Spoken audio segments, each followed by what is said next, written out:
This podcast is sponsored by Pearson, the team that brings you the Self, GFTA, and now the new PPVT5 and EVT3. Enjoy a special 10% pre-publication discount when you order these vocabulary tests before December 31st, 2018. Learn more at pearsonclinical.com/PPVT5.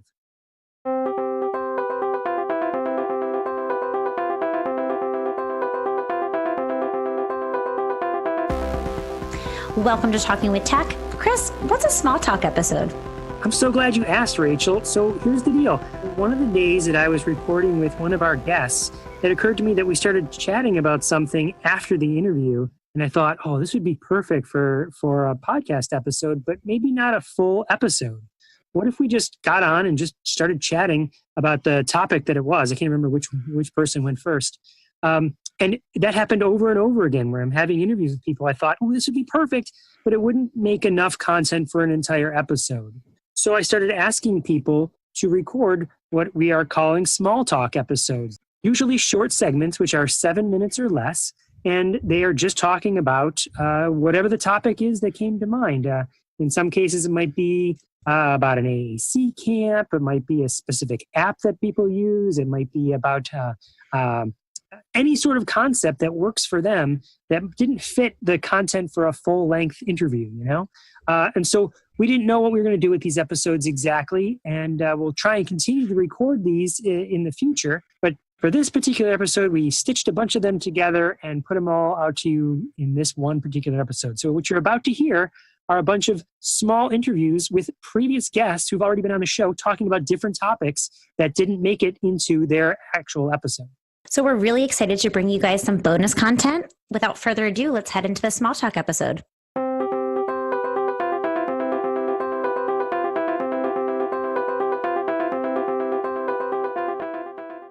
Dana, thank you for participating in this small talk episode or small talk segment. I'm not even sure how we're going to use it. But I wanted to ask you real quick. I have a friend of mine, his name's Tom, and he challenged me once to do something called the 22-day challenge. What it was to do 22 push-ups a day for 22 days. And I remember starting being like, oh my God, my shoulders. And then by the end of 22, I was like, oh, I could keep doing this. You know, like I am now a Superman because I can do 22.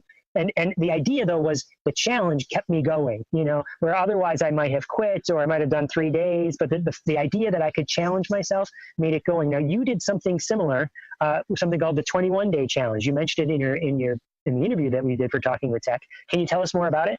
Sure. The 21-day modeling challenge started I think it was the end of the summer. So it was a time that I thought a lot of families were kind of home finishing out their summer. And I thought it would be a really good time to kind of refocus on modeling, maybe after some time off, a little break from school. And so the challenge was to model every day for 21 days. And it's pretty simple. That was really it. But we did a few things to make it a little more supported. So every day on the blog's Facebook page, the Uncommon Sense Facebook page, I would post a check-in at the end of the day, or sometimes at the beginning of the day, so that if people kind of got this little nudge that they should be modeling something, so that if they want to, they can come back and share later.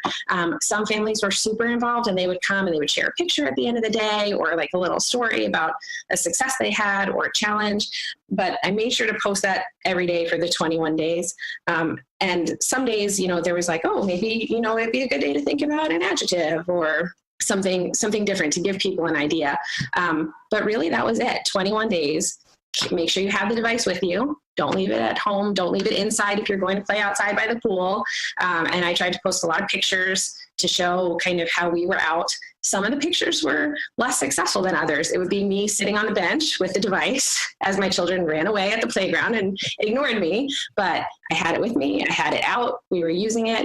And at the end of the 21 days, there were actually a lot of noticeable changes that happened in my family, and I think a lot of the other people who participated.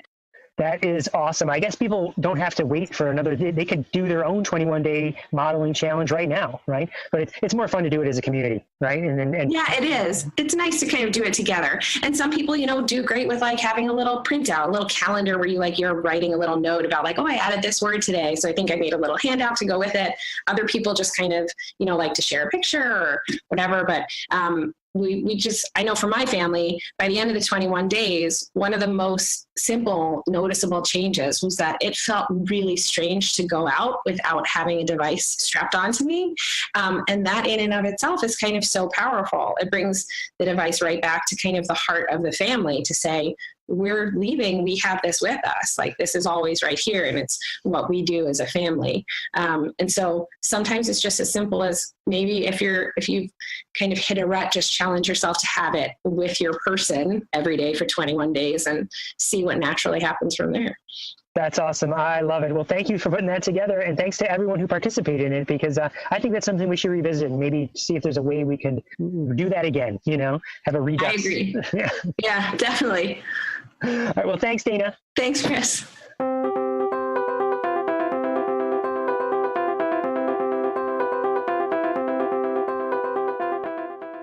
Welcome to the Small Talk episode. Erin, tell me more. You're doing some sort of project with Assistiveware? Yeah, so I work for Assistiveware, and it was hilarious. So they hired me on what's called their AAC team. And so it's developing materials, as I understood it, for educators, speech therapists, parents. And then the first assignment I got was to understand what are the resource needs of adult AAC users. So literate adult AAC users, what are the articles they need? What are the written materials they need? And I was just like, did y'all read my bio? Because I know nothing about this. I work with the most emergent AAC users, right? And so for several months, I got to do these interviews with adult AAC users, and it was absolutely mind-blowing. I asked them, what's most important to you in your AAC?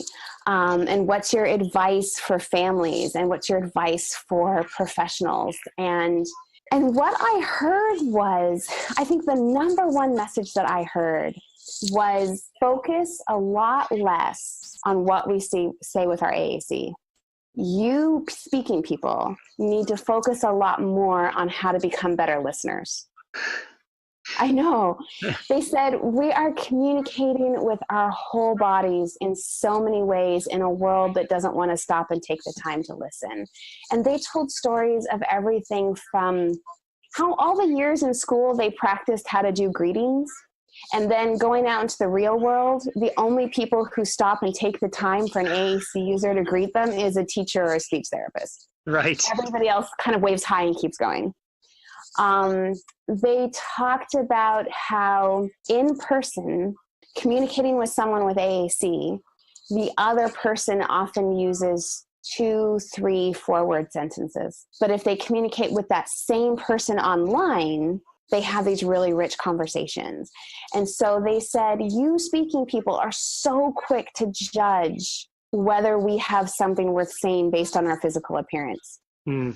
And they really seemed to, most of them preferred having conversations online where their physical body wasn't what we were responding to. Mm-hmm. And that was just really, really powerful to me.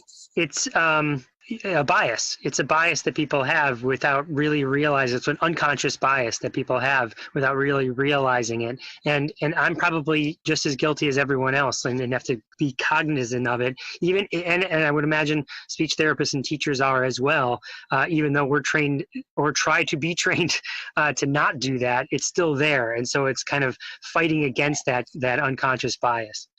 Yeah, and it was interesting. So I thought I could interview them, and I would get this list of, here's how, as a speaking person, we can be a good communication partner. We just need to do these 10 things. And if we just all learn these 10 rules, we'll all be good. And what I learned was there's only one real rule of speaking with an AAC user, and it's to find out how they want to be spoken with. That there is so for example, some people really like it when the communication partner tries to predict what they're about to say, because it helps speed the flow of the conversation. And they like it when you're looking at the screen as they're forming a message. Most of them don't, but some of them do. Mm-hmm. Some were very sensitive to background noise in the environment. and really do best in a conversation if it's one-on-one in a quiet room. And so it would really benefit them if you say, hey, do you want to take this conversation over here where it's going to be quieter, or where you can sit down? Because for many of them, they're trying to stand while holding their AAC, and we don't realize that that's creating more of a barrier for them. And they don't want to interrupt the conversation by saying, hey, can we go sit down somewhere? Can we go sit down? Right. So, That's all great advice. Yeah. It was fascinating. So we made this checklist. It'll be available on the Assistive Wear website, I think after February or so. But we made a checklist designed for the person who uses AAC to be able to say, these are the things I want you to do, and these are the things I don't want you to do. Mm-hmm. And if the person isn't yet, like my own daughter's more emergent in her AAC use, and so I don't think I can yet ask her most of the questions and have her tell me, but it gives me a guide to where you're headed. Yeah, and I'm going to try this, and I'm going to experiment with this and see whether this strategy works better than that one. And I think that one of the things that most floored me was conversations that we had about privacy. And the idea that your voice and your AAC voice is deeply private and deeply personal. Mm-hmm. And the words that we use throughout the day are actually private. Like a typical teenager comes home from school and their mother does not know every word they use that day. Mm-hmm. They get to use words that their parents don't know about. But if you're an AAC user, when is the last time that the speech therapist and the teacher and the parent asked their permission before checking their history? Yeah, right. Right? It was just, it never had occurred to me to ask for permission before going into a student system, or to ask their permission before changing a symbol or adding a word, or making sure that they really got to explore all the different voice options before they chose one, but especially around message history. And even to the point of, are we making a really conscious effort to teach our students, this is your private voice, and I'm going to model this one over here that's generic, that's not your personal one. And if I do, I'm going to ask you for permission before I model on your AAC device. Even if you don't seem to care right now, I'm going to ask your permission before I model on it every single time, because I actually want to teach you that this should be private. That these are your own private words. That someone should be asking your permission to touch your voice. Exactly. Yeah. Well, those are awesome insights. I can't wait to see the checklist, and I think it's such a great thing to like you said, give people a guide. But then people who are AAC users can use that checklist to do like a self-assessment to say, what are my preferences as people communicate with me. Yeah, I think that's great. I can't wait to see it. And thank you for doing that work. Sure. Oh, it was so much fun. It was awesome.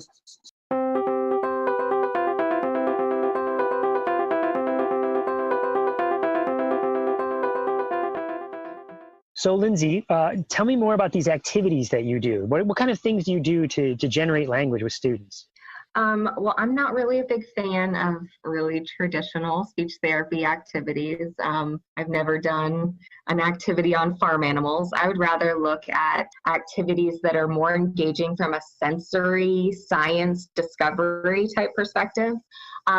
In our summer immersive classroom, we pick a scientific theme every week. For example, one week we focused on things that spin. We use those like, tops that, spin and go crazy. And that's a perfect opportunity to say, put it on when you're talking about the little plunger thing, turn it, push it, let it go. Wow, that's awesome. Look at that. Even just getting a kid in a chair and spinning them. I've got an astronaut board where I put the kid on the thing and spin him in circles. That's so great. Yeah. How much fun is that, right? Yeah, exactly. Do the spin art thing where you push the button and it makes the paper spin and you pour paint in. Flight and gravity is always a popular one where we'll blow balloons up with helium and let them go up to the ceiling. This is so engaging with the kids. And it's perfect opportunities to say, all right, we're going to take the balloon and we're going to put it on the tank, and then we have to push it down to make it big or blow it up. And then we would tie it and then we could let it go. It would go up, make it fly. And of course, kids at the single word level could just say, go up, fly, or pick a color. helicopter toys, where you sort of pull the string and they go flying. This summer, the kids really loved doing our melt theme, where we played with a lot of ice. I put little dinosaur or little Happy Meal sized toys inside a balloon, filled them with water, froze them in the freezer, and then when we cracked them open the next day, it would be like this egg with a thing in it, and the kids had so much fun, touching them, blowing them with a hairdryer to try to get the thing out. We did a week on food. In fact, every day during our immersive classroom, we did some sort of food related to the theme, because we wanted to have an element of food exposure. Not necessarily you have to eat it, but tolerating it in the room, on your plate, doing the standard touch it, smell it, kiss it. Light is a really popular one. I like taking those finger lights that you can find at the dollar store and sticking them in a white balloon and blowing them up, and then you've got this like glowing orb thing. And again, the opportunities for using core vocabulary when you're putting stuff in and blowing it up and doing it more and picking colors. There's just so many opportunities. Oh my gosh, that is so awesome, right? Because if what you're getting at there is, and I say this a lot, I go into a lot of autism classrooms, or I talk to a lot of teachers, not just autism, lots of different classrooms, but it's often like the same thing. Like you go in, you get the work task out of the box, you sit there, you put the pegs in the box, and like, this is so not motivating or fun for anybody. And it's like driving the love of school right out the door. And what you're talking about is like, kids would be excited to come and do these things. I can just imagine, any kid would want to chip away and find the dinosaur buried in the ice. You know what I mean? That's so much fun. Or watch balloons fly up to the sky. It just makes learning fun. Yeah, it's so exciting. Those are great ideas. Thank you for sharing this. It's a blast. I chronicled all of last year's immersive classroom activities on my blog, which is lindsey'sAACblog.com. So I'm going to share the heck out of that. All right. Thanks, Lindsey. Absolutely.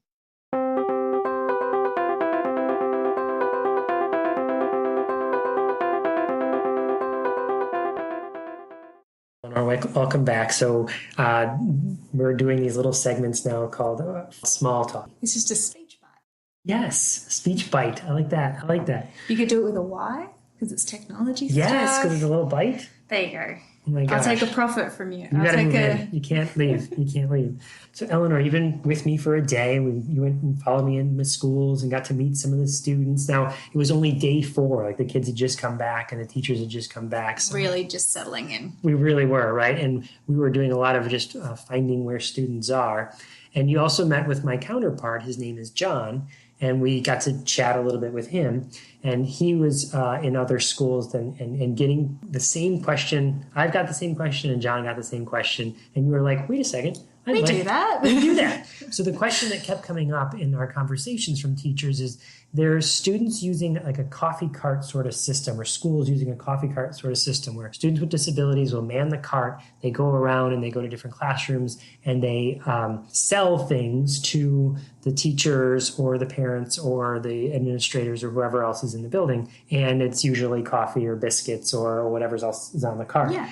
And right now, none of the coffee carts that I know of, and this is why they've been asking us the questions, have a good way of managing the money and teaching the students who are using devices or who are not to this is, you're going to order coffee, and a coffee plus a creamer plus maybe a bonus biscuit or something equals this price. And when we were having this sort of conversation over and over again, you were like, you do this. Something like that. So tell us, yes. What do you use for something like that? So we have a coffee program that ran once a week. Now it's twice a week, soon to be 3 times a week, because it is so popular amongst staff and students.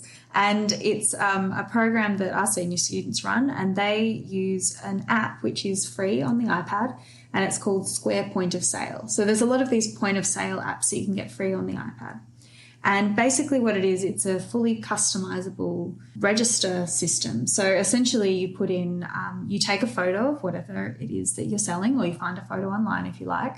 You say how much money it's going to cost. You can say it's a coffee, and then you can add different sizes. So you say it's a coffee, it's a large coffee, it's a small coffee, and you can put all these in here, and then all the student needs to do is they click all the things that people are ordering. It'll total it up for them. They proceed to the checkout. Oh, so it's going to be $7, but they've just given me a $20 note. You just click the $20 note and it tells you how much change you need to give them.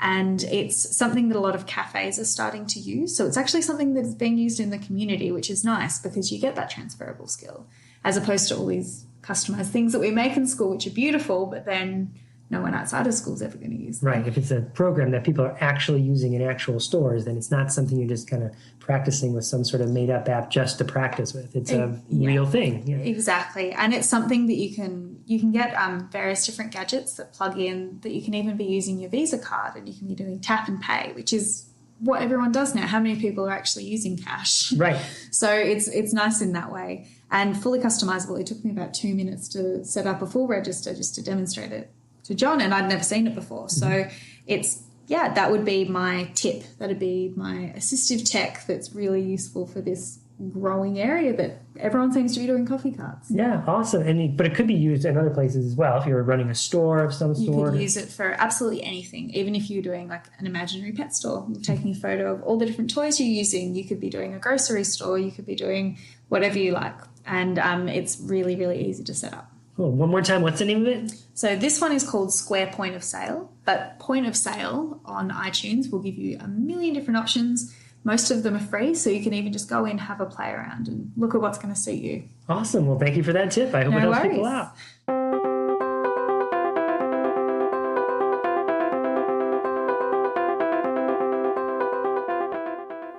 So, Tabi, before you go, right, it's a bonus segment. We're going to talk about what you're doing over the summer, right? So, tell me what you're going to be at a camp. Yeah. Help organize a camp. What's you give me the spiel. So Camp Gizmo is a summer camp for families of kids who use assistive technology in Romney, West Virginia. It's an annual camp. This is my second year, so I'm excited to go back. And so it's a really unique camp. It's a camp where families come as a family, and they get to work with professionals to explore assistive technology solutions for their kids. So there's lots of labs at Camp Gizmo. There's a mobility lab that looks at everything from seating, positioning, power mobility, leisure mobility during leisure activities. There's sensory labs. There's vision labs. There's every lab that you can imagine related to the specific needs of kids with disabilities where assistive technology might be beneficial. I'm getting to help out in the make and take lab. So last year it was probably the coolest lab. I thought you'd say so myself. They had tables and tables of materials, all kinds of things to make. Like one of the things that they made was they had this PVC, and they made play like water tables out of PVC pipe and containers that were at levels that were, could work for, kids in wheelchairs. And so the kids are making the things, or they're made and then the kids are interacting with the stuff that has been made? The kids are interacting, but so one component of the camp is that lots of grad students and professionals from around the state come and work with the families as they go from lab to lab. So there's professionals in the labs, and then there's people that also go along with the families to support. So it's usually those folks, the grad students and such, that do the creating. The families can go in, create adapted books. There was a workshop last year on switch making.